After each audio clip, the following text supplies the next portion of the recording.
Now, hi everybody, and welcome to the show. This is The Strange Reality with Dave Emmons. Glad to have you on board, and I have about 8 or 9 platforms that I go out on, and I usually list those a lot of times. And the topics are usually, I guess, pretty much a lot of people want to know more about this disclosure. They want to know about UFOs and ETs. I've written 4 books, and I've got a couple of books that zeroes in on ETs and my life experiences. But that's, I usually just talk to guests and I'll parallel some of the stories that they have with my stories, and which sometimes hits right smack, in the center of the heart. But I have a gentleman tonight, and I know a lot of people on Facebook knows him, and I know him from Facebook. But I've talked to him about coming on the show, and he said he'd do a show, and he's gracious, and I thank him and appreciate it very much that he's on this show, and very proud to have him on it. You'll know him, Doc Skinner, and he's 4 decades in the entertainment industry. He's worked in Disney. He's worked with Spielberg, Six Flags, SeaWorld, actor, stuntman, writer, director, producer, promoter, radio guy, and he's a podcaster.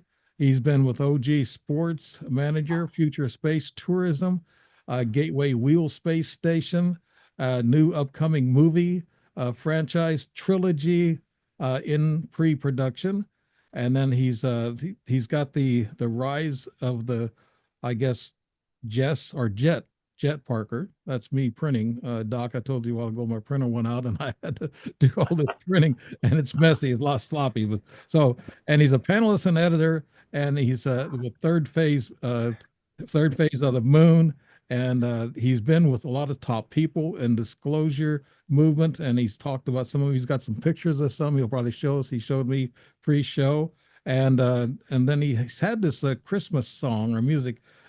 He gets involved. How do you get involved in so many things? You are very diversified, and he's had this song. This is all I want for Christmas, and he won several film festival awards. And this is in I guess the Canes or Cons. So how do you? I see Yeah, you see I'm not rich. I can't pronounce I got you. It's all good. Canes. The Canes Independent Films of France. And in May and June 2025, he will be holding his disclosure con on his 40-acre, or I don't know, 40-acre ranch. I don't know if it's his or not, but he's got access to it, I whatever. wish.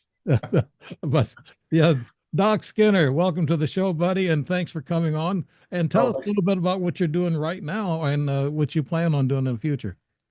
well, right now I'm just starting up promoting and actually booking the celebs for hopefully 8 separate weekends during May and June of this year, where we have four huge name speakers come and hang out with you and 19 other people with these celebs and have discussions, pick their brain, breakfast, lunch, dinner, watching the stars at night, meditation, all kinds of different things. Each weekend will have a different theme. It used to be one weekend in October every year, Hmm. and it was always cold up here in the mountains. And having so many people, it really wasn't cost effective after like 4 years of doing it. I think 4 years. And this year we're doing it differently. So it's more intimate, more exclusive. And there'll be 20 special people that will get to experience a weekend unlike anything with anybody else that they've done before. So we're really excited about it. The speakers are excited about it. We're just getting the dates locked in. I have 2 weekends that are locked in, but I'm still waiting on calls, and then hopefully announce it next week and start ticket sales, which there will be early bird specials. And just remember, this is kind of like a bunch of people getting together and renting a yacht for the Right. weekend. Hmm. We're going to have a bartender. We're going to have people to serve you. If you're sitting there listening to a lecture and you need a Coke or a rum Coke or whatever, we take care of that. And there'll be some activities depending on the speakers who are there. And it's a beautiful, beautiful piece of property.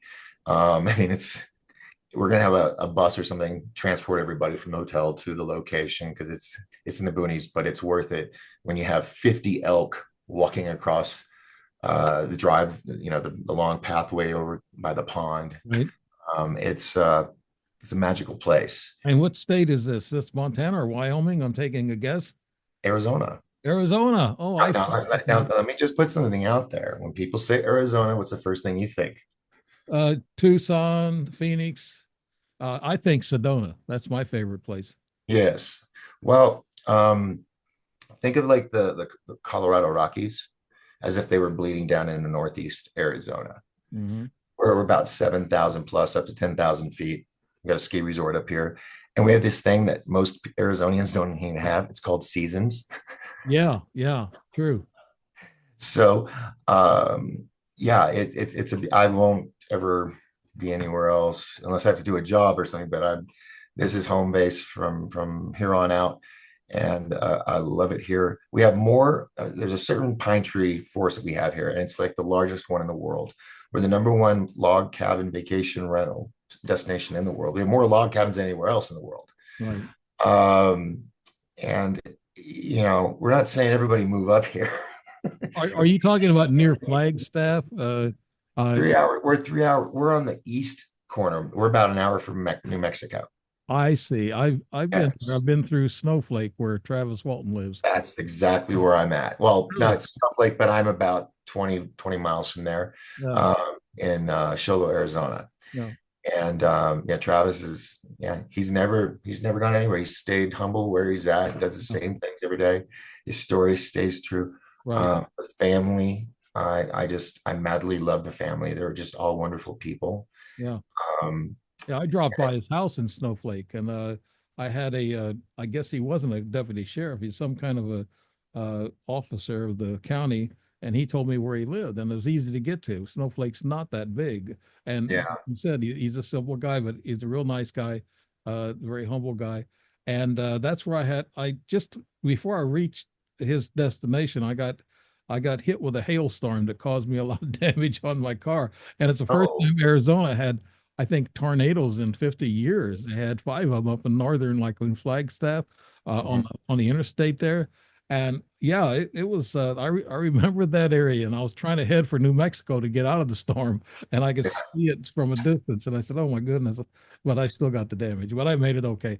And Doc, that isn't a good area. That northern Arizona, any place in Arizona, it's really hot, South Arizona, but up north, it's a little different. Yeah, I mean, when Snowflake doesn't have a lot of pine trees, but once you go out of Snowflake about 15 miles and you start hitting Show, there's like this natural border line where Yeah. pine trees just start, because of the altitude. And that's what I love is I live in a gigantic natural air filter. Yeah. I want to get us started on topics. I know we don't have talking points because you've done so much. I'm sure I can bring. Just flow with it, man. It's all Yeah, good. yeah. I'm here all night. It's all Yeah, I, good. I know I could just throw anything at you at a lot of these places and things on your bio, but I want to start with disclosure. I heard Representative Luna, she's on that committee, and so is Comer, Representative Comer. He's on a committee for disclosure, and Mhm. they're making some announcements already. Representative Luna said on the internet a couple of days ago that she said they're working on the John F. Kennedy murder, assassination, Robert F. Kennedy, there's Martin Luther King, and yeah, King, and then UFOs or UAPs, as she called it. But she did give out a couple of little morsels. She said in the John F. Kennedy assassination, there were two shooters. She said they found out there's two shooters. I knew it. I mean, military combat, but I could see that as a Zapruder film, when the bullet yeah. like this and hit him in the head, it threw him backwards. I know a bullet throws you backwards. It don't throw you forward. You When want you want to hear something crazy from yeah. somebody that lived in Dallas, Fort Worth, and who also would put rallies together at Dealey Plaza? Wow. Well, rumor, not hypothetically, but allegedly, when you are coming from Dealey Plaza and you go under the railroad bridge, Yeah. Yeah. where they zoomed off. Okay, so you're going this is, well, it's different. Here, we can do it this way. Yeah. I was there 4 years ago. So I drove that. so it veers off, but the person with the umbrella, the guy behind the fence, he had perfect view. Yeah. In the window, perfect view. The one that had trouble was the one that supposedly was in the culvert underneath the sidewalk, those drainage slits. Hmm. And there was supposedly one in there. And that's what the umbrella guys position. This is allegedly, folks. Don't bet money on this. Yeah. But the umbrella was so, because there's a hill, that it's kind of like dips down under Right. the bridge, so couldn't see over that. So they say that there was a third shooter in the culvert, and now if you go there, the culvert is concreted up. Oh, wow. But Anyway, just a little tidbit. I know, but this is something that they're coming out with, at least somewhat of what I believed a long time ago. Even as a kid, I thought that. Mhm. And the other thing too is she said something about uh, David Grush and and a lot of these whistleblowers, what they were saying about ETs. She Yeah, she said what they're concluding is that these ETs are interdimensional beings or entities. And yep. how could she say that, Doc? Could you give me any reasoning why she would say I that? don't know her. I don't know her. Yeah, She just might be a way to kind of leak it out without leaking it out. yeah. Well, There's ways you can word stuff. You know, you can look at somebody, you're one of your buddies at a party, and not say anything, yeah.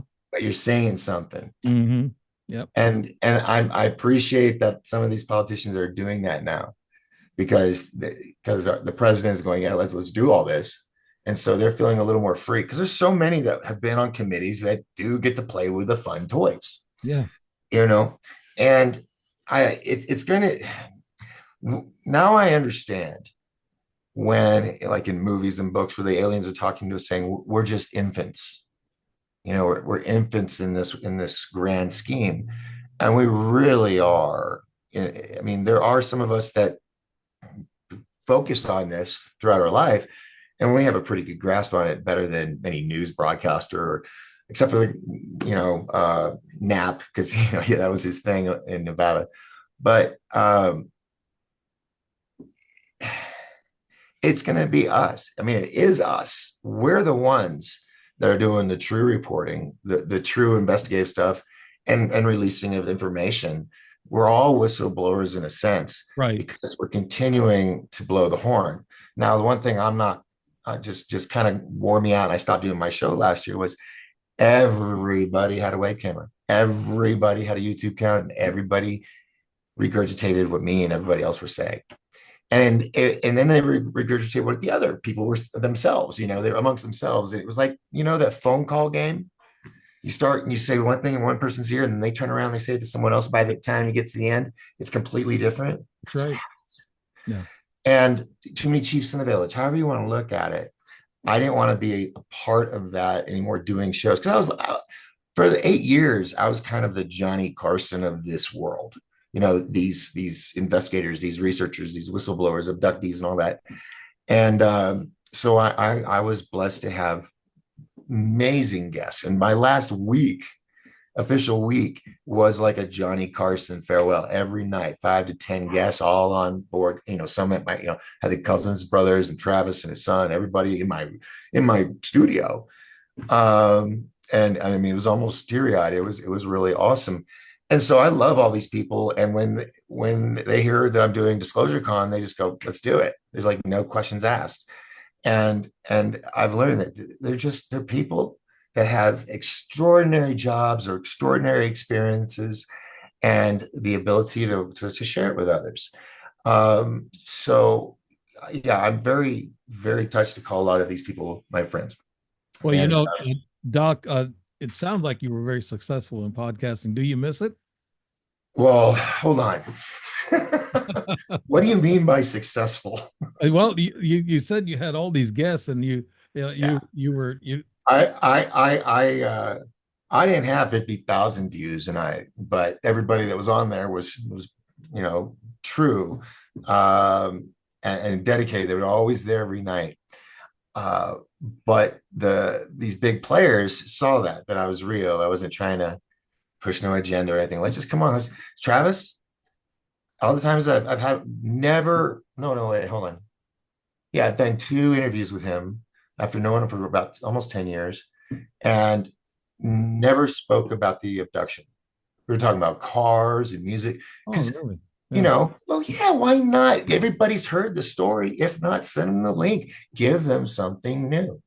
Yeah, And I think if we did that with all of these abductees and experiencers or whistleblowers, And we just kind of wait, how's this show rated?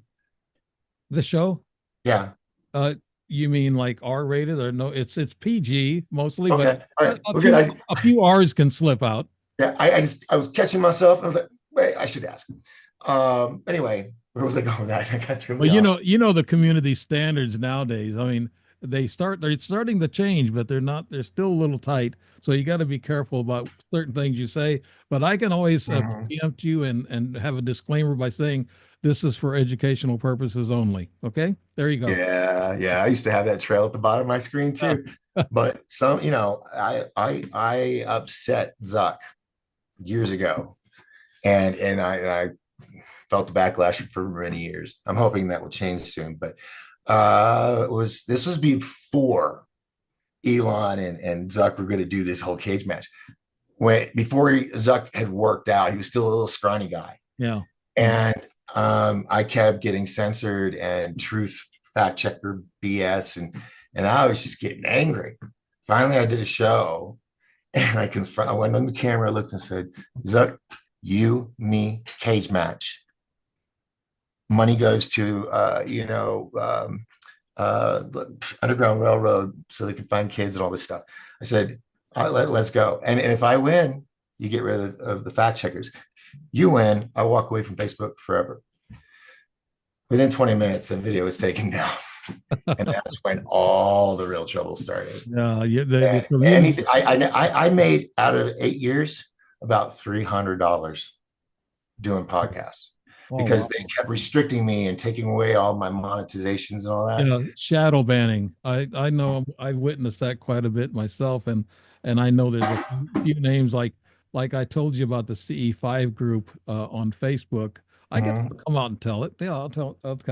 Sure. They turned me down. It's the first group I was ever turned down on in Facebook. And Did they say why? no, they just said that they didn't find me, a person that they could, apply for a membership of the group. But I think what it comes from is, and this is an innocent statement, I think, and I think you know it too.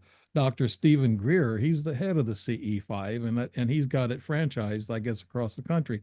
And you got to pay $5,000 to go to one of these group meetings, weekend meetings or whatever.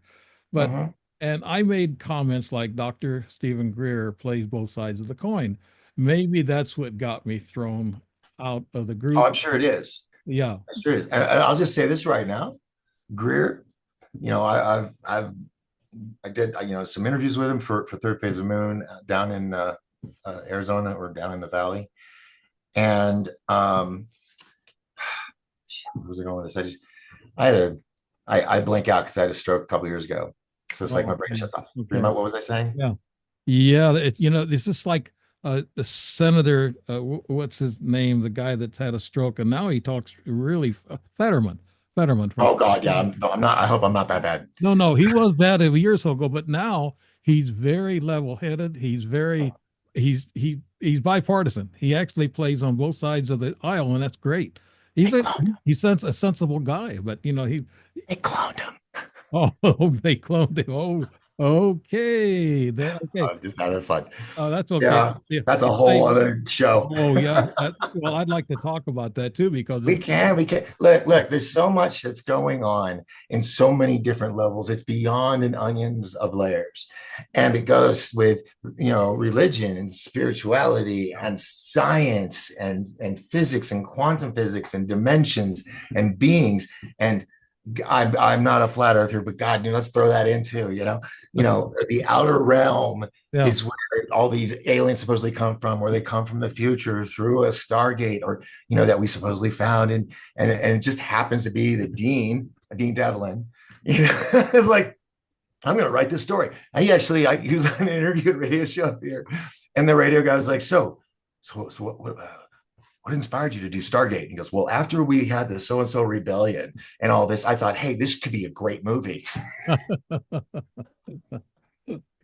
So, I mean, but here's the thing, a lot of stuff you see, and I would do shows on this with big celebrities, how TV, sci-fi, and movies, it all stems from some truth. And you have to Yeah. think, writers and directors, man, my films are so full of Easter eggs, it's ridiculous. but you would only know if you knew, Oh, right? yeah. I'm an experiencer, and that's my first book I wrote 2.5 years ago. Sweet. What do they want? And I've had a lot of ET experiences and UFO experiences, Doc. And so I'm in this to win it. I get people on my show. I had a guy the other night. He's a first timer. I like first timers coming out and telling their stories, especially when they're interesting stories and they've had several repeat events that happen. And this guy had them Tuesday night. He's running on my face page now. The show is, and he was really detailed and good. And he's a very sensible guy. He's mid 50s. He's college graduate. A very smart guy. And he come across with all these details and everything. And even with his wife, he had a film with some of these. I guess we can get into this too. He had a video of some of the film of the orbs like they have in New York and New Jersey and across the country and Yeah, since Thanksgiving and all that. Yeah. Arizona too. And Oh yeah, we had a whole bunch. I actually caught one in Chandler, and I videotaped, posted on my Facebook 2 weeks ago when I was at the Chandler Film Festival.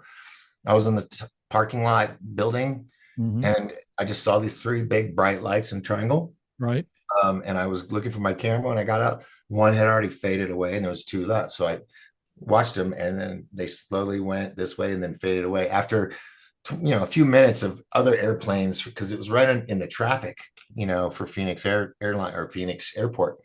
Yeah, so we get a lot of, but you know what? I don't get that excited over it anymore. okay. All right, we're talking about theories. Everybody's got a theory and everybody's got a conspiracy, but I've heard that the conspiracies that's been going on the last 10 years, about 65% of them so far have turned to be true. So that's not a bad record on conspiracies. There Now, you go. now tell me what your thoughts are about these drones, Doc. What's going on? Well, they released that from the FAA, pre-approved some of these orbs, especially over by the military bases. So there's that. Um, Everything that the top dogs and brass are playing with in the special labs, really are 50 to 200, 500 years ahead of what we know now. But we've been learning over the years that the Roswell crash, that's where Velcro came from, fiber optics, the microchip, and all this. So there is a benefit, but well, like I said earlier, I still believe we're in our infancy, and they're trying to move us along. And I think that's what the technical boom was. Why every time you bought a computer, the next day there was a better one, and then a better one, Right. because then you have Project Looking Glass, they said that they used, where they could look into the future, and businesses would pay top dollar to have this, to use this thing and to see what the next big thing was, and then make it. And then they just kept doing it and doing it because they just made more and more money. They could spend more money on the machine to do that, and that's where we had this big boom. And then there's other theories. 1988, we all blew up and died, and this is our consciousness uploaded to a matrix system. Right. We're all holograms. And there, you remember when COVID was going on, they had that app called Randonautica, where it Yeah. would take Yeah. you. Wow. Okay. I was the first to interview the creators of that. And it was about 6 to 12 weeks after it got out, and people were just going nuts over it. And it wasn't really big until two teenagers found two bodies chopped up in these suitcases under a bridge. And then all these ghost hunters and thrill seekers were using it to find evil spirits and all this stuff, because that's, you would think, okay, you wouldn't type it, you didn't say it, you had the app, and it was what your intention was. So if you were thinking purple, it would automatically within a second go boom, here is the latitude, longitude. That is, of course, set in the parameters in your settings. So you don't have to go way out to Alaska or anything. You just in your area. And then you go and you find, and the next thing you know, you show up at a purple house. Okay. Or treasure. You think of treasure, and it'll find something in your radius. You go, maybe you might find a nickel, you might find a wallet, or you might find a jewel, an earring or a ring or something like it, right? So this is what I propose to the creators of Randonautica. By the way, this app runs through a laser-driven quantum computer in Australia at a university. Okay. Okay. Wow, I didn't know I was going here tonight. Okay. So for those that play Randonautica or use it to go on adventures and stuff, especially when we were supposed to be locked in and everybody had to get out, right? Um, I presented this theory. I said, what if Randonautica is the Google of quantum computers? Okay. And this is going to get crazy. Um, if you think of a game, every object, every character, every little thing has a code, an individual code that goes to that little plant or that car or what have you, right? Right. It has code. The, the theory is this would prove that we're in a matrix because you ask for something and it would take you there, at least similar to it, depending on how you ask the question. So this quantum computer is going into dimensions and thinking, okay, they were thinking uh, they were thinking water, and you were taken to a lake. So it's looking for that item, that plant, that car, or whatever in the matrix, and it directs you to it. And so it's like a search engine for the matrix. That's if you want to get real crazy and that we're not here, which a lot of people, I'm not a lot, but I've heard people say um, people are waking up to it. And the movie The Matrix was supposed to be that, what woke us up to it. Mhm.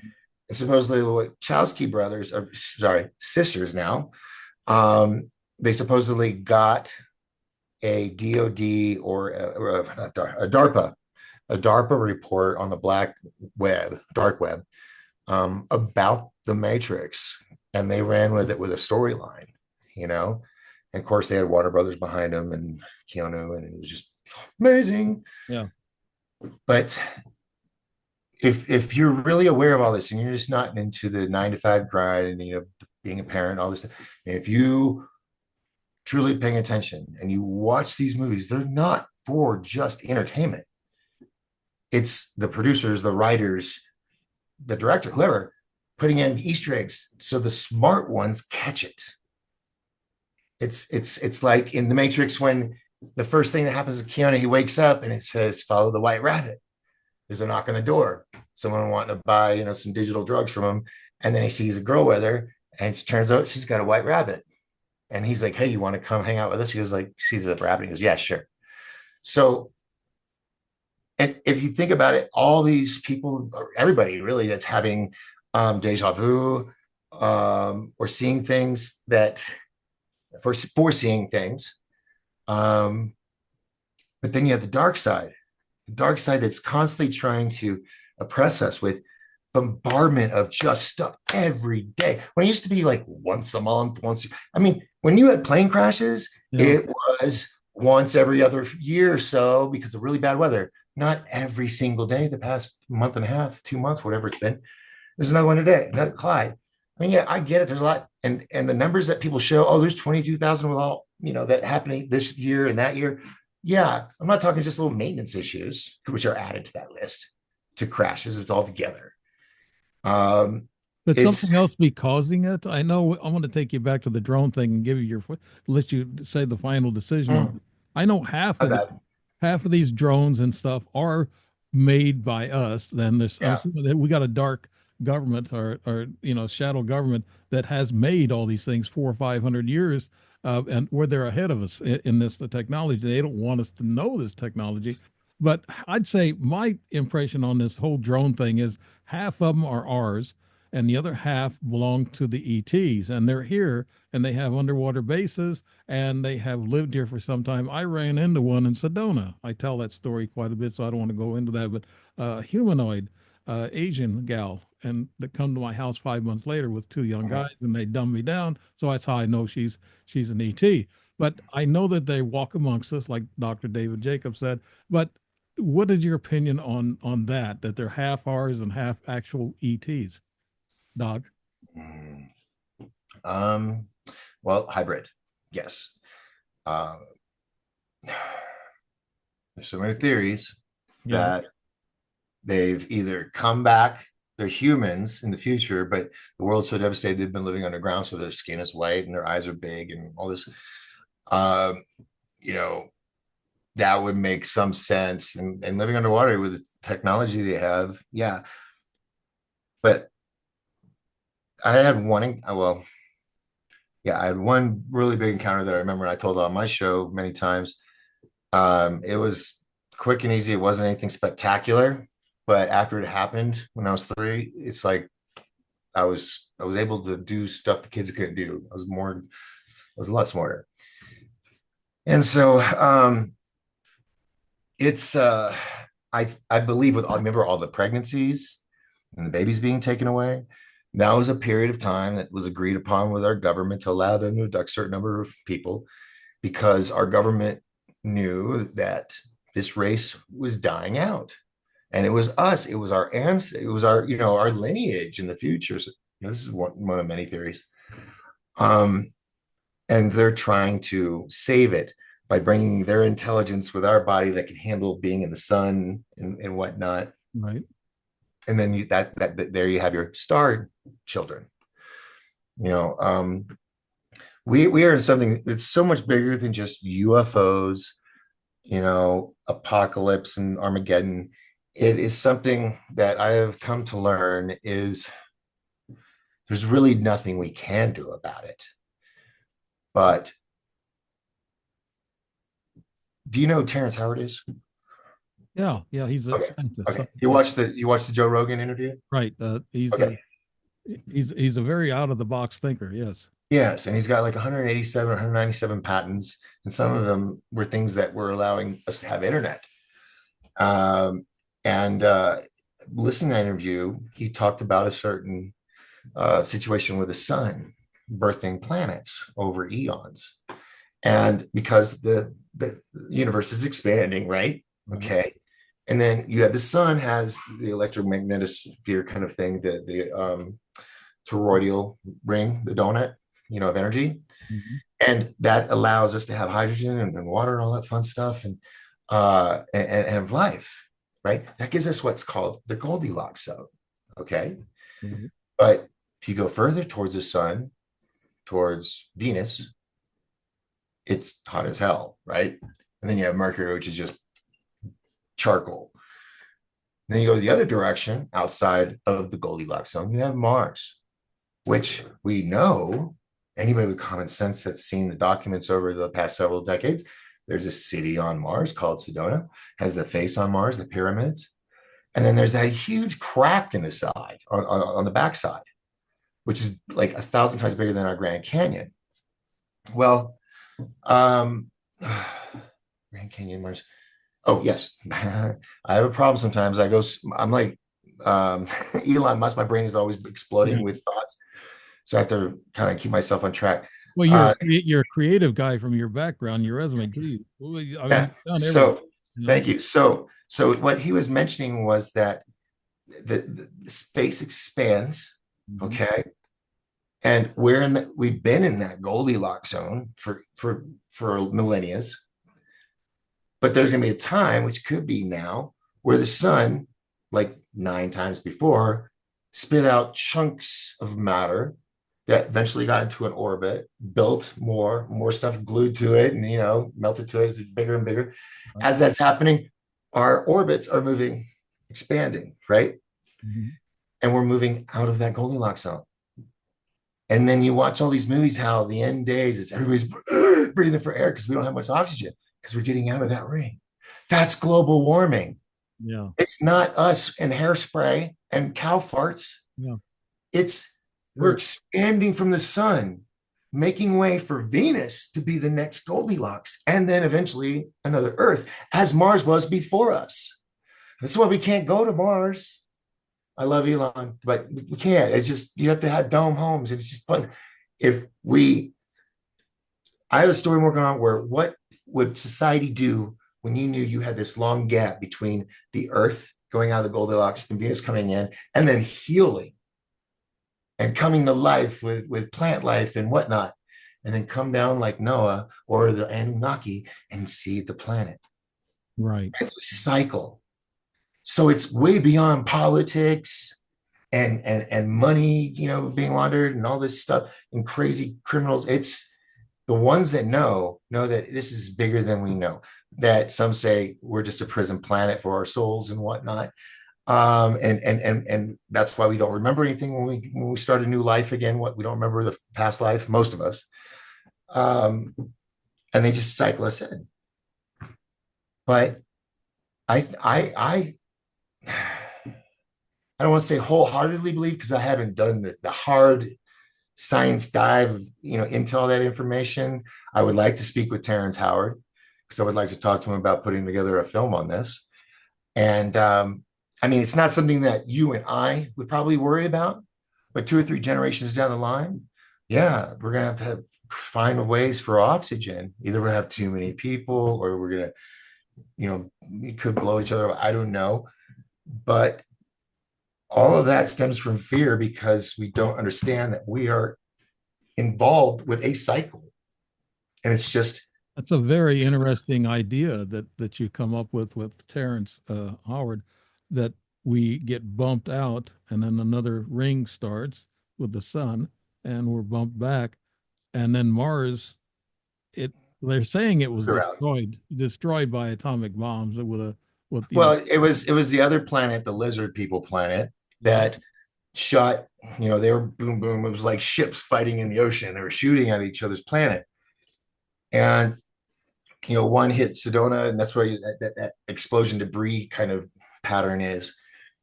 Um, then the next time that planet shot at Mars, the planet had rotated to the other side, and they used this electrical weapon, which is like lightning bolts. If you take a piece of wood and you put 2 nails in it and you have like a battery jumper and you do it, it creates a lightning effect, right? Well, it's kind of similar to that. I was hit by that energy a couple of different times during abduction, but it's interesting some of the things you're talking about, these theories that actually are true. All You theories, you all work with theories. you work with Spielberg. I saw in the Not Spielberg specifically, his production of okay. Sequest DSV, which was on NBC. Um, my buddy Jonathan Brandis, bless his heart, he was a young scientist on this like space submarine, and he had a talking dolphin named was it Einstein? Yeah, It's been a yeah. while, but it was, yeah. So that was a show I worked on for him, that acclaimed Spielberg project. Um, yeah, it was cool. And I was young. I was 22, so I was just kind of understanding the whole etiquette on set and stuff like that. Now that movie, The Third Kind, Richard Dreyfuss, Spielberg got into that. I can't. I'll tell you what I think. I What do you think want to know about that movie? I can tell you some yeah, stuff. I think Spielberg bumps shoulders with military people and with people on the inside and know what's going on, and they give him ideas, and that's how these people make these movies. Like you said, it's not all It's fiction or it whatever. stems from fact. Yeah, stems from facts. Could you tell us a little bit about that? You were talking about it a while ago here, Doc. Oh shoot, well, I don't have the names. But a couple of people in the final scene, like come out of the crowd on the runway up to looking at the UFO and everything. Some of those were actual scientists and physicists. Right. The guy that was in charge of Project Blue Book, but then it turned his story around. He's actually one of the participants in that scene with his pipe and his goatee and glasses, Mhm. plain as day. Now, while this is being made, and actually, I don't have it out in the living room, there's a movie, a documentary on Close Encounters about the small town they invaded to make the film, right? And it's great. I wish I had it with me. I'd show it to you. Um, but he wasn't completely done, but it was about time to start filming. And then he was approached, and then he was like, "Look, this happened, and this happened, and that happened," and then all of a sudden he starts writing all this in. Now, you know the movie well? The what? Which one? Do you know the movie well? Close Encounters.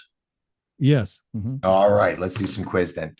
All right, who were I think it's 11 or 12 people that are seen multiple times in the film. They all wear the same outfit. They don't have any lines, but they're the ones that, you see getting on the bus, sitting in the back of the auditorium when they're doing the hand sign thing. They're the ones that are at the final scene and are lined up to be taken in exchange program. Okay. Those people, uh, man, I wish I had like a girlfriend or a roommate. Hey, go get this book. I don't want to get off screen. Um, it's called Production assistant. it's called Project Serpo. Okay. And there was supposed to be an exchange. There was an exchange. It got delayed for a year. And when it got delayed for a year, I think 11 or 12 astronauts, or whatever you want to call them, volunteers, they were ready to load up on the ship and do the exchange for Grays would stay here and these people would go to planet Serpo out in the star system. And because they didn't, they had to put them in Leavenworth. Each of these 11, 12 people in prisons in Leavenworth for a year. So they couldn't get out. They couldn't tell anybody if they got, anxious and just, wanted to say something. They held on to, and then they sent them. And it was an exchange. And Spielberg put that in his movie without saying a thing about it. And those 11, 12 people, the 10 guys, 2 girls, whatever, they were the Project Serpo team. And that's why it was a big deal that Richard Dreyfuss was personally picked out of the line, because they knew he was the one that was invited to go, whereas the other ones were volunteering to go. So they ended up staying out there, I think, almost 10 years. And one person died. Another person stayed behind because they were in love with, one of the people there. And then the rest came back.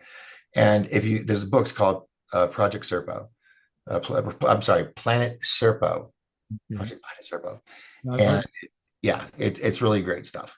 I'm like, I got so much knowledge on all this stuff, and so sometimes I'm like, where can I go with this? Because it all connects, dude. It's so. I know what you mean. It's like a big mind map in my head. It's 3-dimensional, Yeah, you want to talk about so much.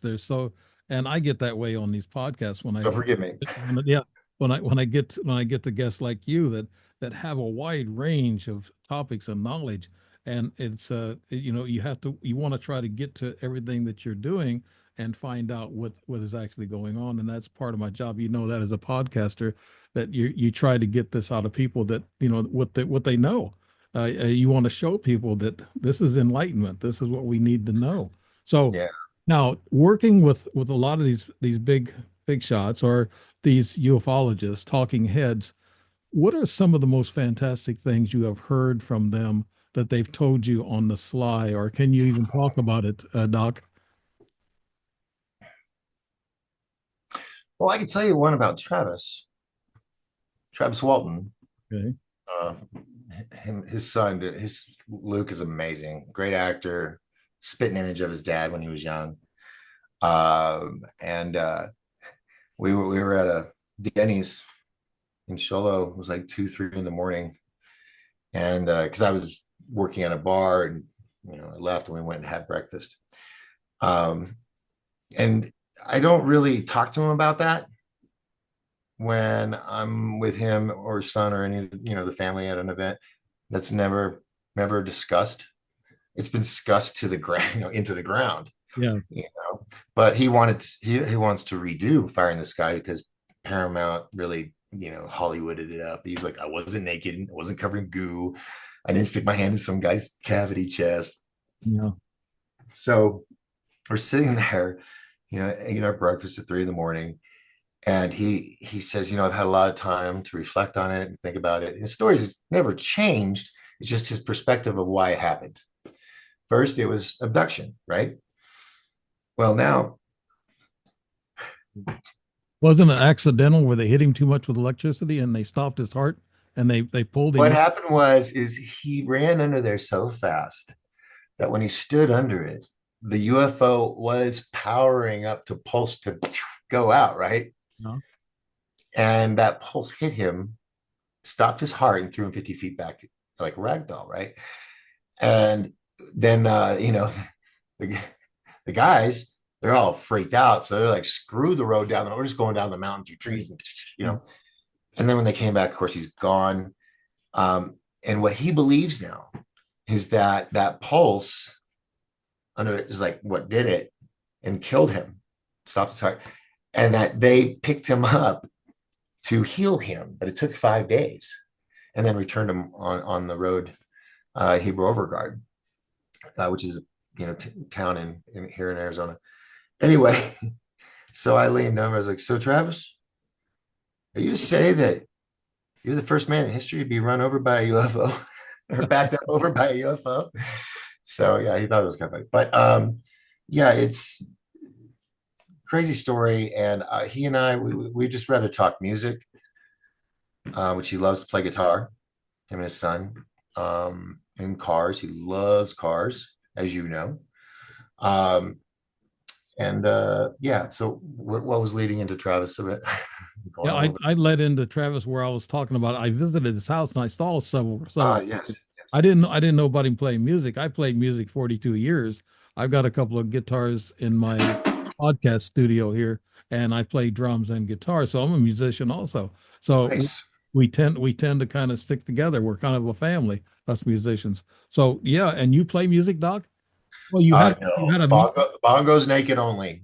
oh, okay. I do have a didgeridoo. Okay, but you did a production of that Christmas song and you got involved in that. Uh, No, no, no, no, no. We okay. So the video is called "This Is All I Want for Christmas." It's just a music video I did, but it happens to be with Sir Earl Toon Jr. from Kool and the Gang, who wrote "Celebration," "Ladies' Night," "Get Down on It," all those great songs. Hall of Famer. And oh god, now I got annihilation mind. He and I he's been like a godfather to me for almost 20 years. And when he goes on the road, I go with him a lot of the times, make sure he gets to A to B and whatnot. Uh, but he had never done a Christmas song and never, let alone a Christmas movie. Well, we were shooting our first movie up here, which is a Christmas movie called #Blessed. And the producer, Martina Webster, asked if I knew anybody that would like to be on the soundtrack. And this is during COVID, mind you. oh, So Sir Earl, is like telling me, I want halftime, shows at this football game or this basketball game. I'm like, brother, I love you, but no one's going to be there. Everybody's at home locked right. down. Mm-hmm. And then this, everybody was struggling. Even celebrities were struggling. And this came along and I called him and was like, "Hey, you ever done a Christmas song?" He was like, "No." I was like, "Then you're doing one. Let's get you hooked up." So we got him hooked up. And he's one of the title songs on the movie and soundtrack. And Martina Webster calls me. It was on a Thursday. And she goes, "Earl's coming up. He's going to be here for the weekend. You're going to make the video for the song. This is all I want for Christmas." This is in July. And I was sitting here going, "Oh, crap." Because with somebody like that, you want to do it right. Yeah. It felt like a college film school 24-hour 48-hour movie making marathon, see who can put a movie together, right? But we did it. And of course he and I would like to do it better, with horses and snow and children choir and all this stuff, but this was boom, boom, boom. And so we filmed Friday, Saturday. I edited all day Sunday. Sunday night, I sent it to the producer, Martina Webster. Later that next day, I get an email from her saying, "Congratulations." I'm like, "What are you talking about?" She goes, "Your video was chosen for the Grammys." And I'm like, or Oh, whatever the music video thing was. And I'm like, "Wait, what?" It ended up not winning. It was just kind of put it out there. But then the music video started going around, and next thing you know, we're receiving awards from all over the world, including the Cannes Film Festival in France, and that's the independent Cannes Film Festival, not the Tom Cruise Festival. But one year without happened. So yeah, Did I answer that? Yeah, yeah, you did. Yeah, Okay. yeah, about the song I asked about. Now, I see a hat with Bigfoot on. Is that Bigfoot? Scott? Yes, yeah, it says hide and seek champion since 1967. Okay, that's a good one. Doc, are you into Bigfoot? I mean, you're in Bigfoot territory, right, in northern Arizona? Hold on, I have to get up for this one. Hold on. All right.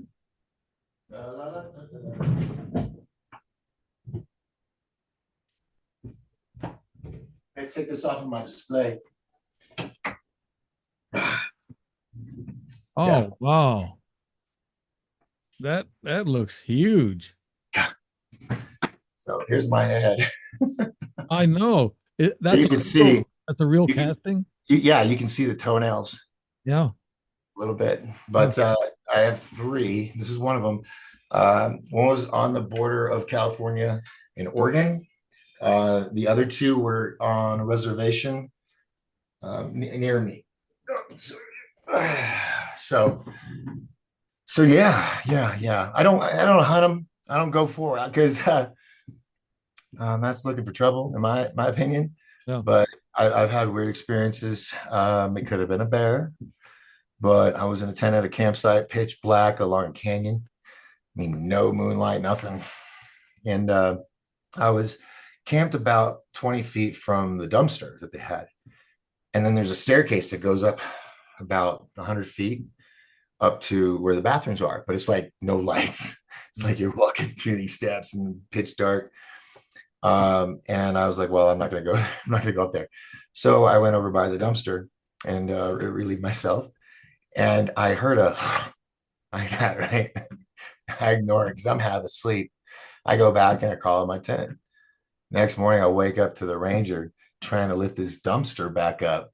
And I was like, oh, I'll help you out. And he's like, so did you see that bear last night? I think I urinated on a bear.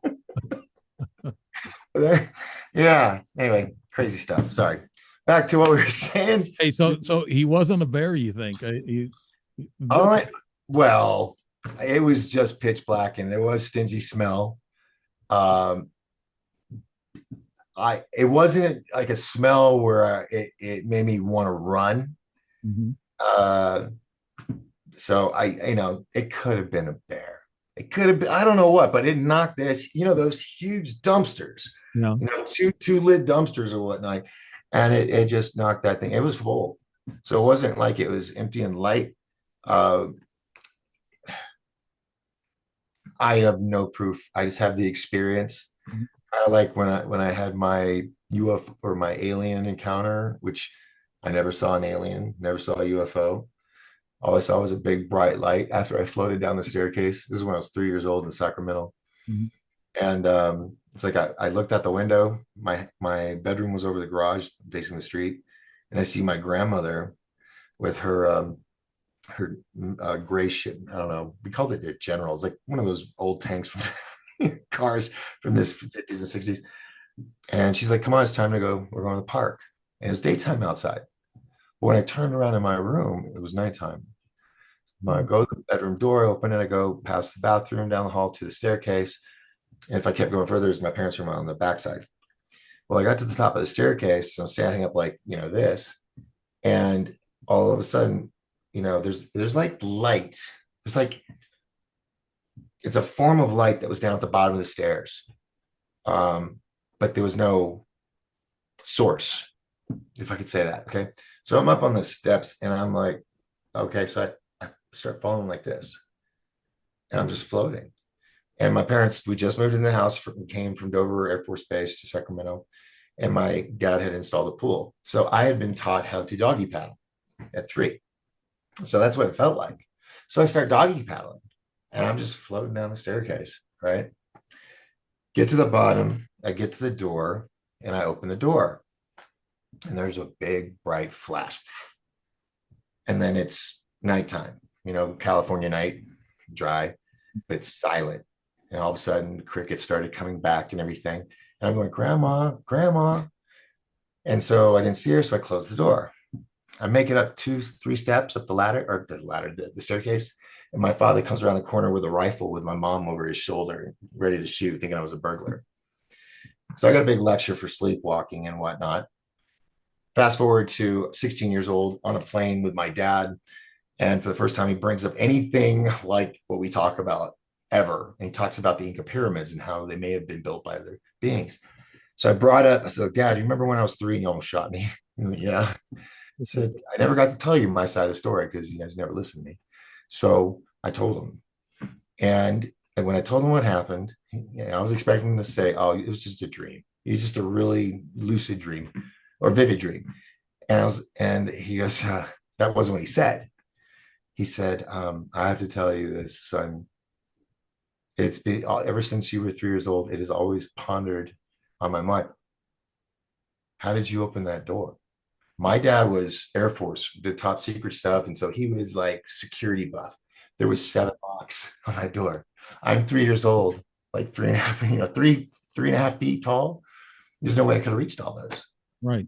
Yeah. My dad was like, every time, I do it every night. I'm like checking every lock, it was just ingrained in me. And so when he said that, that's when I was like, there might be something to it. Yeah. And I started doing more and more research. And I did see a TR-3B up here. And I knew right away our ship, our guys, but it was just really cool to see it hover over. How did you identify it that quick, Doc? 3 red dots pulsating. And so we got out, it was me and 2 radio morning show hosts, Brandon Todd and Chris Bennett, myself, and we're getting out to go to this bar called the Lodge. And I'm supposed to be a blood moon night. So I immediately get out of the car, I look up to see if I can see the moon. And they couldn't see it.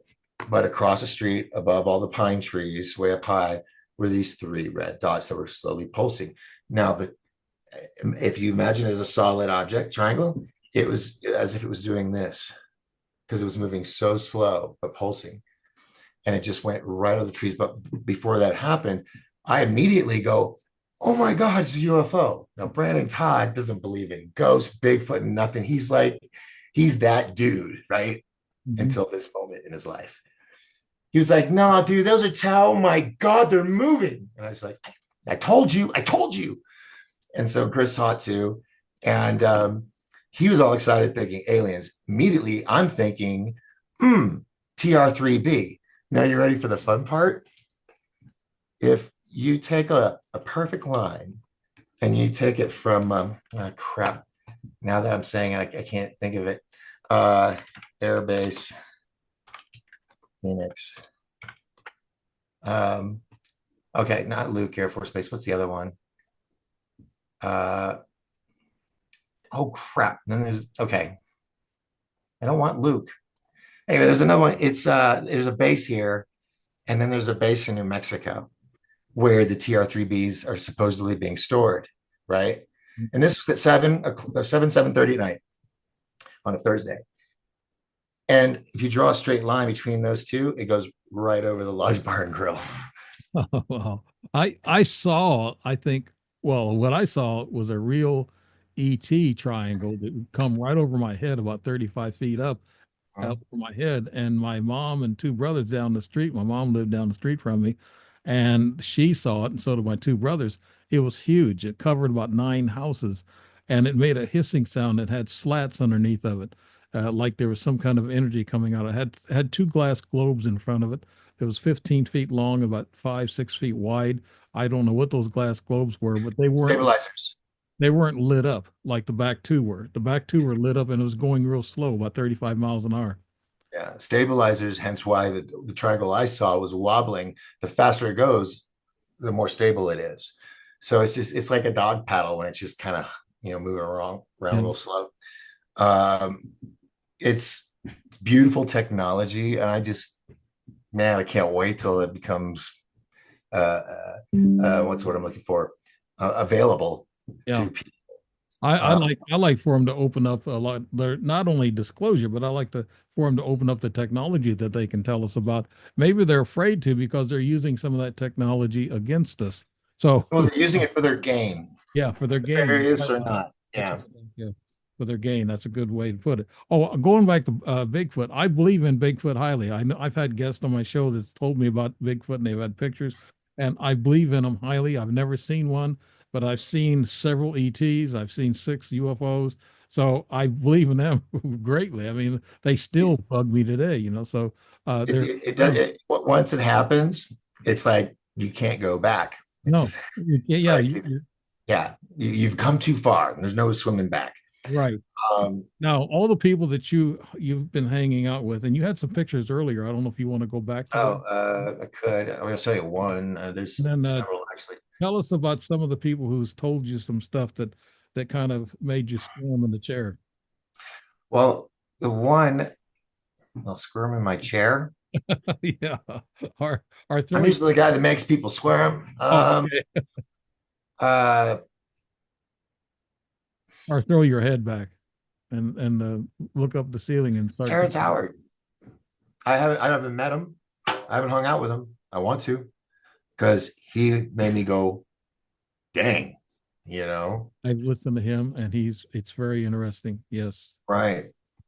Um, but I've worked with a lot of amazing people. Here, I'll share something with you here. Let me go to the share button.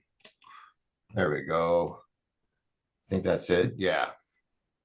So as you see, can you see my little arrow? No, I don't see it. No. Oh, you don't see that? All right. Left is Brooks Agnew. He was the gentleman that was going to he put together the I don't see your pictures. Are you sharing? hold on. Oh, I had to hit that button. There you go. There we go. There. There. All right. So you see that? Yes. You see You it see now. my mouse now? Yep. All right. So that's Brooks Agnew. He was amazing, amazing genius of a man. Bella and John D'Souza. John D'Souza was who they based the X-Files off of. As actually the first season was all from his personal diary, all those episodes. And he had to go to court because his boss thought he was leaking stuff. So he took Chris Carter to court. And Chris Carter had to admit in court that, yeah, I didn't, this was all stemmed from these, pages in this book, the first season. That's why there was that really big kind of change after the second and they're on.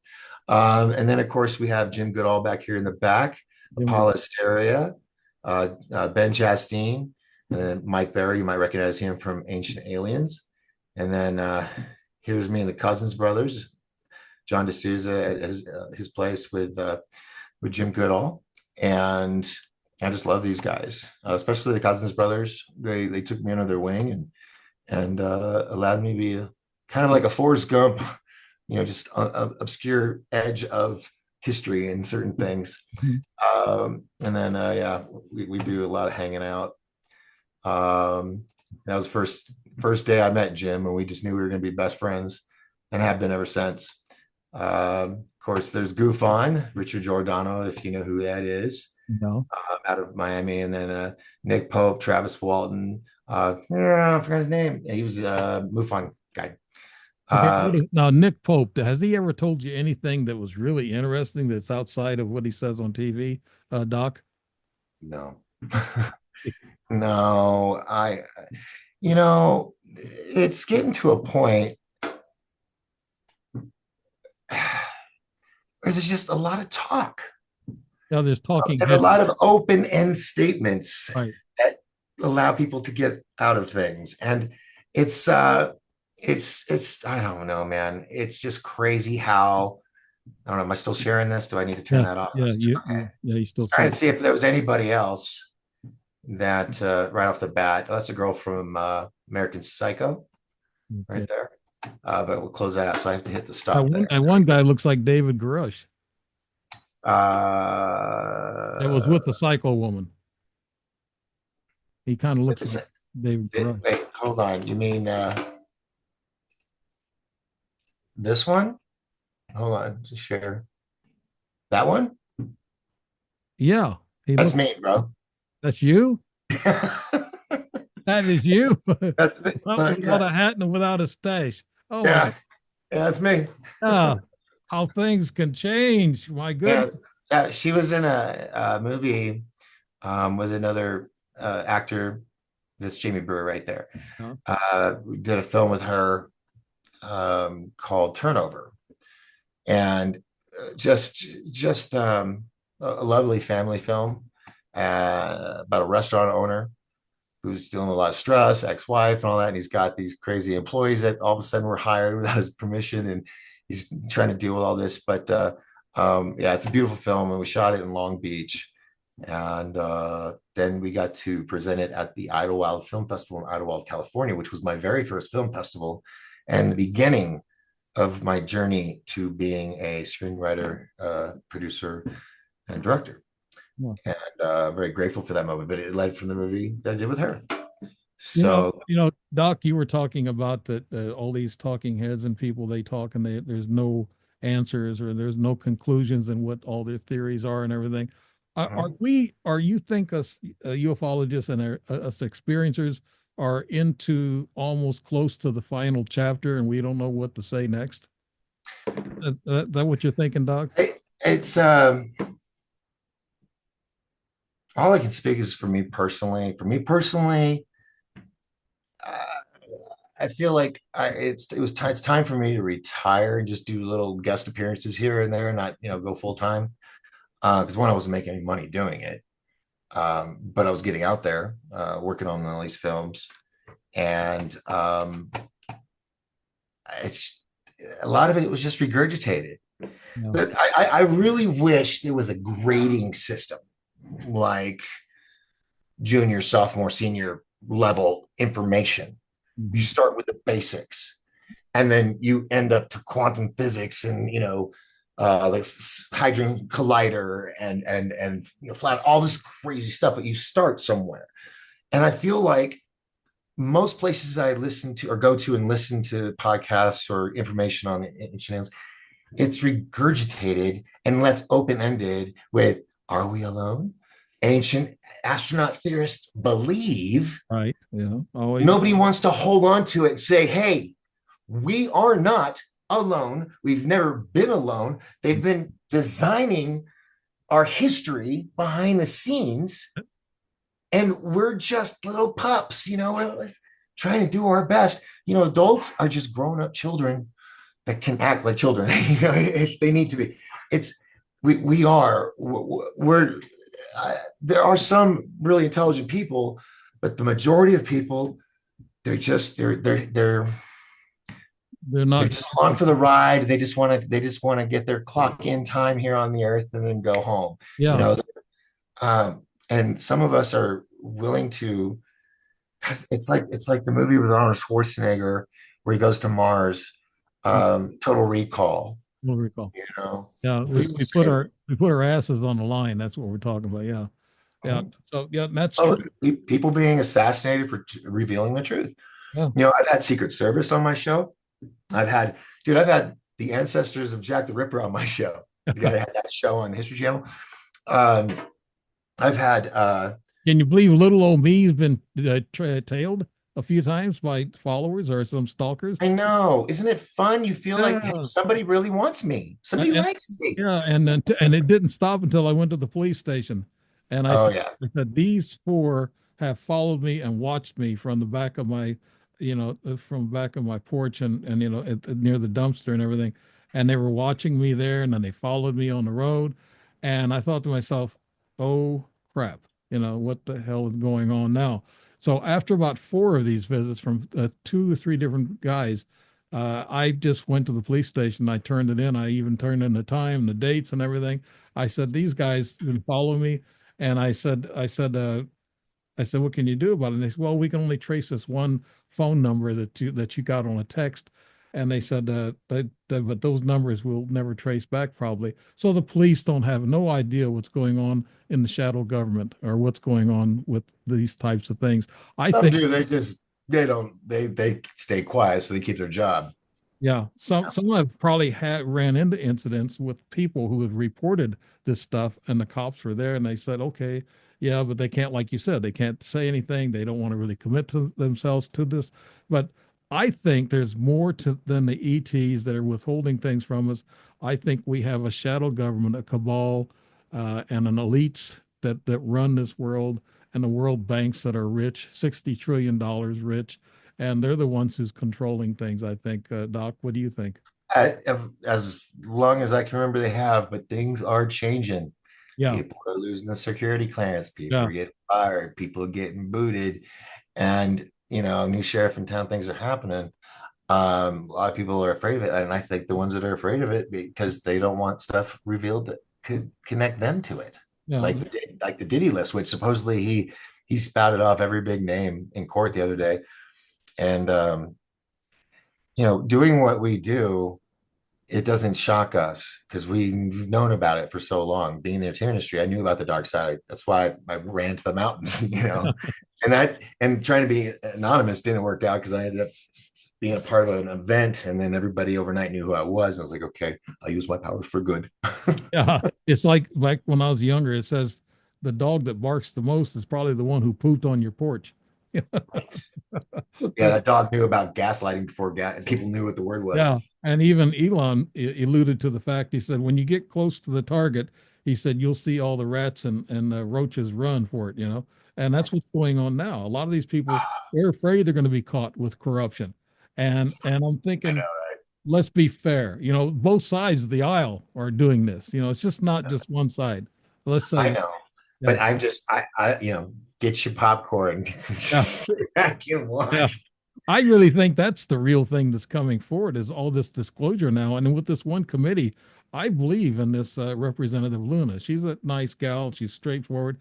I believe what they're coming out with is truth. I mean, two shooters, and then also the ETs are interdimensional beings. So they've made mention of that. I mean, they're getting close. I mean, they're getting, but we've, They're fearless. They're becoming fearless. All these people that are in positions before where their lives and their livelihood was on the line if they said anything. But now, like I said, remember earlier, or maybe it was when we talked, I said people can talk to each other without talking. yeah, And that's what they're doing to the American people on these shows. And they're tap dancing around it, but they're putting out there. And if you're smart enough, you'll catch it and you'll realize things are going down for the good. And anybody that's like, oh, like Elon's going to take our privacy away. Dude, he mentioned on his X the other day, he's like, dude, if I wanted to do that, remember I ran PayPal, I created it, I could have got it then, you yeah, know? And he and the other, they don't need to do it for the money. And the no, other does, the main guy doesn't even collect a check. no, no. He And donates. I'm happy with what's going on now. We need this disclosure. We need transparency, and I think that's going to help us in the ET world and the disclosure world. Also, it's going to uncover a lot of crap. That's been hidden from us. Our history has been hidden from us for thousands of years. We don't even. They're going back to the biblical history now. They're finding scientists are finding a little bit of differences what's happened in the Bible and what's going on. I'm not an atheist. I do believe in God, the source, and I call him I call him not yet. I don't even know if it's a him. It could be a her. That's the creator and the source of everything. So Let's just stick with source. That way you're safe both yeah, ways. really, There that's you go. yeah, Because I never heard of that term until all the woke stuff. And I'm like, that's cool. I mean, he has so many names. She, whatever. I mean, Gaia is a planet. right. And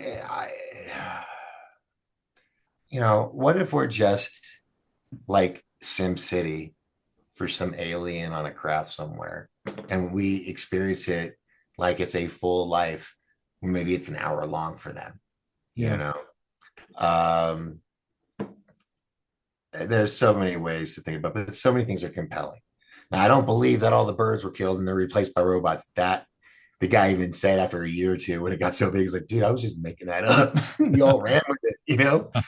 Um, all uh, you got to do is go on TikTok or Instagram if you want to hear a lot of shit. I mean, the a lies. lot, but a lot of inside stuff too, because that's where a lot of people who are on scene can report stuff, even though they're not an official reporter, they're still a citizen reporting what is happening right there live. And that's before anybody can get to them and cut them off. But by that time, we have so many viewers that have already saved and downloaded it or whatever. And the truth can be stopped. It can be slowed down, but it's inevitable that it's going to get out. Now we mentioned about all these aircraft that have crashed, And there's a lot more than what they're saying on the news. They said there were six in the past month, but there's Oh, more than many that. more. There was Yeah. more than that. And I'm There's kind one of, today. There's two today, actually. One today or last night, this yeah, morning. I'm kind of thinking all these drones are these UFOs, UAPs is what they're calling them, and these orbs. Could they have something to do with our aircraft? Maybe trying to let us know that they could plant little, mechanical problems in each plane? Or am I really going off on a deep end on that, Doc? Maybe. No, I was just talking to someone about this today. I said, if you get on a plane and you know you're going to be flying over mountains and oceans and stuff like that, is it going to matter more that the captain is a certain race or gender rather than someone that scored high and was taken on merit? Right. Which one would you have more faith in? The one that got the job because of the woke, you know, uh, society, Mhm. saying, well, you got to have this kind of person and that kind of person to fulfill these standards for you to be appreciated by us. Or, some companies like X and all that, like, screw you, all my fingers were up, by the way. I You know, almost singled it out, but I was like, oh, no, I got to forget. Doc, I was a platoon sergeant in combat. Oh, they needed to. And so I picked out like the best shot. I didn't care what color he was. I Right. had, I had a mix. I picked out the best shot, it's sniper shot. I picked out the best guy that can look down into a tunnel. Usually they're small, but it doesn't matter what color they were. They're the best person for that job. Yes, the best. And then all of a sudden, everything got woke, and that was thrown out the window. And it's like, well, you have to have so many women, so many people from this ethnicity or this country. Um, it's for government funding. You had to fulfill these things in schools and everywhere. Jobs, people are getting work because they have to hire people they don't want to hire because they're worried they're going to get sued for racial this or that or bigotry. And it's not. But then you have those people that play the victim and they milk that stuff any Right. chance they get, like the ones that got to be pilots when they probably were the lowest test scores, but just barely got by. But yet they're a male or female or transgender, whatever. They get that job. There's so many smoke screens that they throw out there. It's like these helicopter pilot that ran into the plane in Washington D.C. And Yeah, then they put the gal that was actually she was training, and what she was a good flyer from what I heard, but she was in more training, and she was piloting that helicopter. And then they had the senior trainer. He's had 1,000 hours, and she had about 500 hours. But right. then they go back into her history working with Biden for 2 years, and they thought maybe she was involved in some kind of conspiracy theory because she had some, political, attachments. But then they talked about the captain, the guy with the most experience. They talked about him, and they threw that out there like he was hired to do something, and he was supposed to jump out of the helicopter, But this is crazy. All these stories that come out, and we talked about theories and we talked about people saying this and that and not knowing what they're saying. I wish it would stop. We need to get to the bottom of it. And I think we spend more time bickering about, what are they called? Pr- uh, Pronouns and yeah, and and feelings and all this stuff. Come in and do the damn job, walk away. Stop bringing emotion into it all, unless it's something about the kids, then bring the emotion into it. But it's just everybody rather waste time on the clock. It's like cooler talk. They go to the cooler and that's their time. They can get away and still get paid and just talk, gossip. That's on a grander scale. Everybody's just they rather spend time just protesting all the time or doing podcasts all the time on a certain thing, hating on other people. right. Certain people should not be allowed in front of a camera, on a microphone, or anywhere near YouTube. Right. Right. I had a Yeah. guest on my show, and this is for entertainment purposes only. What we've been talking about, Doc Of and I. course, all And, make believe. I'm a screenwriter, award-winning screenwriter. right. So everything I say is a bunch of malarkey. Malarkey. But uh, what I'm saying is, I had a guest on my show that was I'm in the middle of the road on this politics. I don't argue politics. I really don't. Right. And this guy asked me, "Are you a racist?"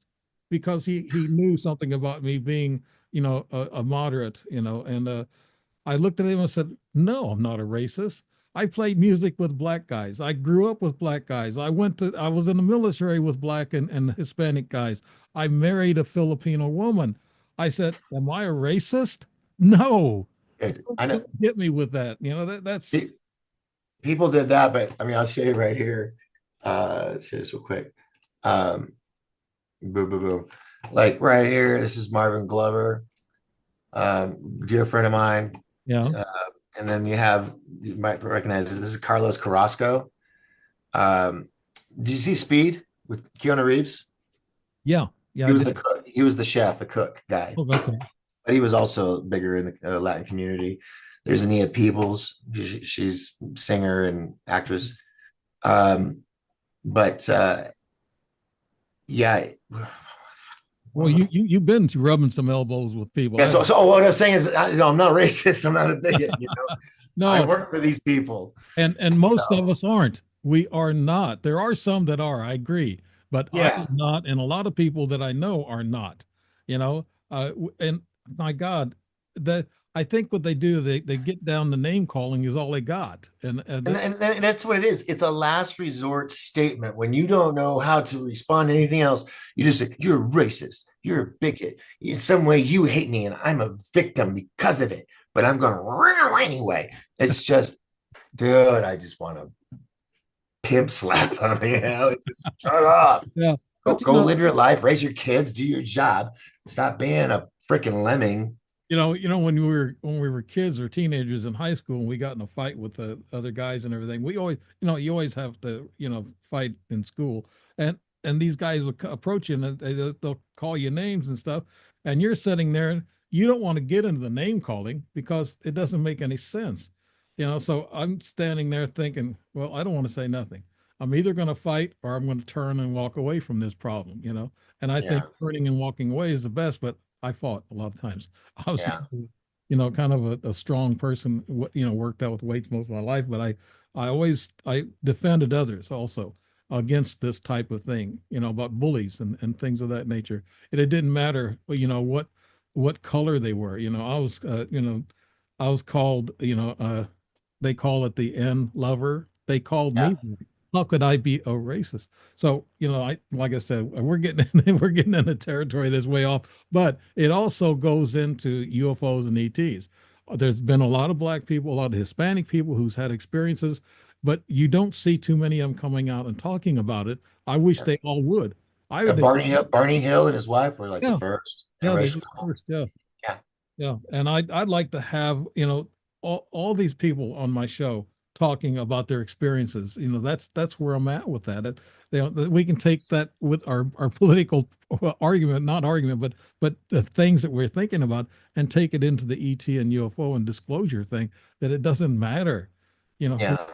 or what. It's 73 years since 1947 that is coming to, I wouldn't say the end of the road, Yeah. but we're coming to a lot of information, and I really believe with all these UFO sightings, like since November, it was every night and all of this is getting us prepared for the next jump to light speed, you might say, Mm. kind of like the mechanical industry and the metal and all that, and now we have electronic industry.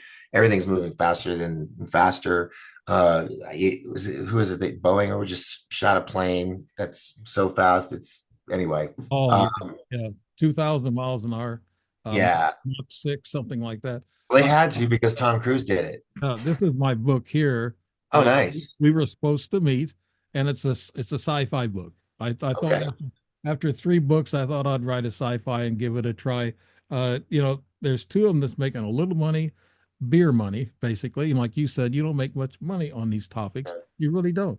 But I'd Just like, sharing the information as a human being. yeah, trying to enlighten people. But that book, I'd like to see it be a screenplay, because it's with a Palladian princess who meets a Native American guy here, on Native American guy, Cree Indian. I have in my heart, about the Native American Indians, what they went through in this country and what they're still going through. So I made him my hero, and he marries this Palladian princess, in which the Palladians helped the Earth Army fight the evil underground, the reptilians and the bad people. So yeah, that's what the book's all about. And I just thought I'd write something like that, you know. And Uh, that's good to mix it up. If you just pigeonhole yourself into a certain category, right. you know, later when you try to branch out, it's not. So that's why each one of my scripts is different: a comedy, an action, a drama, whatever. Um, and you find out which ones are best received, and then do another one, see how it goes, and find which niches work, but try a little of everything. Do commercials, do music video, doing a freaking infomercial, you Yeah. know, Well, try everything. yeah, you write comedy. That's a tough thing to do, really. But a lot of uh, people think that comedy is easy. It's not. It's one of the toughest things you can do. Writing isn't as hard as the actor trying to take it from words and make it real Yeah, and believable. yeah. So, but it's fun. It's fun to see. I just had a short film of mine done, and I got a bunch of friends together. So let's shoot this little short film. I got a new camera, new gear. I want to try it out, and we Okay. shot it. It ended up being good, and won it in the film festival here up in Sholo. So just don't be afraid to try. Don't be afraid to experiment, and don't be afraid that you or someone might be a little what people consider weird, because they might be pretty damn cool, Um, Yeah, I'd like to keep up with what you're doing. I guess I'll follow you on Facebook. You'll put some things on there that what you're doing. You got if you get these it- movies out there and stuff. I want to take a look at them. Uh, yeah, I kind of fell back in the shadows because I'm working on Disclosure Con and the film, which I mentioned. It's Fly the you said OG Sports. yeah. It's supposed to be zero G, zero Cool. gravity sports. Okay. I work with the Gateway program. They're going to be building the first wheel space station in orbit, and it'll be able to hold 300 people comfortably like a cruise ship. And I'm in charge of all entertainment and sports. So these big arenas where they have concerts and dances and all that can be converted into, stage or a basketball, a gymnasium and whatnot, and all with a third of gravity because it's in a wheel space station spinning. So you have centrifugal force. I Yeah. was with the very first private tourism company called Space Island Group back in the late 90s into mid 2000s until 9/11 happened and Homeland Security popped up like a weed. That's when all of our money was coming in from all parts of the world to do basically what Elon did with SpaceX. Right. Um, and yeah, that kind of ended that career. And I thought I would never get to go to space again. And then I joined Gateway, and they brought me on as the entertainment sports man. So I'm the guy talking to the celebrities and stuff, trying to get them to be spokespeople. But it's been one catastrophe after another, and then now we've had the Malibu fires in California and all this. It's been crazy. Yeah. But within 4 to 5 years, they will be able to build 2 or 3 of these at a time in a year with this technology and space machine, factory that my friend has designed, where he can make this ring section by section by section by section that comes all the way back around to itself. So you could build the skeletal structure, the trussing system, you might say, for a wheel space station in 24 hours. Because all Wow. the plates, all the things are here, and you have zero gravity. So there's not that weight issue. It just floats into the next section, welds it together, adds on, just spits it out. So Like this, like a tape measuring thing. yeah. If you think a tape measure coming out, but in a circle, Yeah. and then enclosing itself. So So these drones that stay in the air 7 or 8 hours, they're run on zero gravity, or they're anti-gravity propulsion. Is that what you're saying that we have, Doc? no. By creating centrifugal force, a couple jet engines that spin the wheel. And think of water in a bucket on a rope, and you spin it around, the water's not going to come out, right? But you, as a person, you'd be kind of upside down facing the inner part of the circle, but you have that gravity. And being in space, it's 1/3 of the Earth's gravity. So, a lot of people will like it because that alone will be an experience, having that thing where you're a lot lighter than you were on Earth, Yeah. um, Well, dancing, I wish I basketball, and could. all that. Yeah, I wish I could do that. Well, the idea is to get the first year the celebrities up there get their money, and then make it more affordable for everyday people. And of course, there'll be just a 2 to 3 day visit, like a small cruise. You launch up, hopefully, with SpaceX. They will be the transportation, will be the destination. Other countries, Japan and others, they're all like they want their own, so they because it's international waters, you might say, being that distance from the Earth. So they could claim a wheel space station and have it be for Japan or the Dutch wheel space station and all this. That's why the first company was called Space Island Group, because they're like little islands in space. Um, but when I found out that I got the same job for a different company doing the same thing, it was really exciting. I'm just waiting for all these natural disasters and all this crap to stop. Yeah, it's got to stop. So we can make things happen. Yeah, Doc, it's gonna stop it. We're in the they say the golden years now. I hope so. You know what, Doc? It's been an hour and a half, and it just doesn't seem like it. And we're gonna have to close the show. Oh, And okay. It went I by don't like fast. I don't like going too long because people with this internet generation, they don't like to watch too long. It's like Short attention span. yeah, TikTok gets the most hits because they're only about a minute or a minute and a half long. But you get into these types of talks and these interviews. A lot of people, they don't have time for it or whatever. They might want to listen to the audio portion, but that's fine. But Doc Skinner, thank you so much for being on the show. And this is Dave Emmons with The Strange Reality. I want to thank you all for joining us. And Doc was very interesting. He wears a lot of hats, and he's got one on now. And I guess I should be wearing a hat because my head's shining too much. but but thank you for joining us here on Strange Reality. And Doc Skinner, thank you so much, buddy, for being here.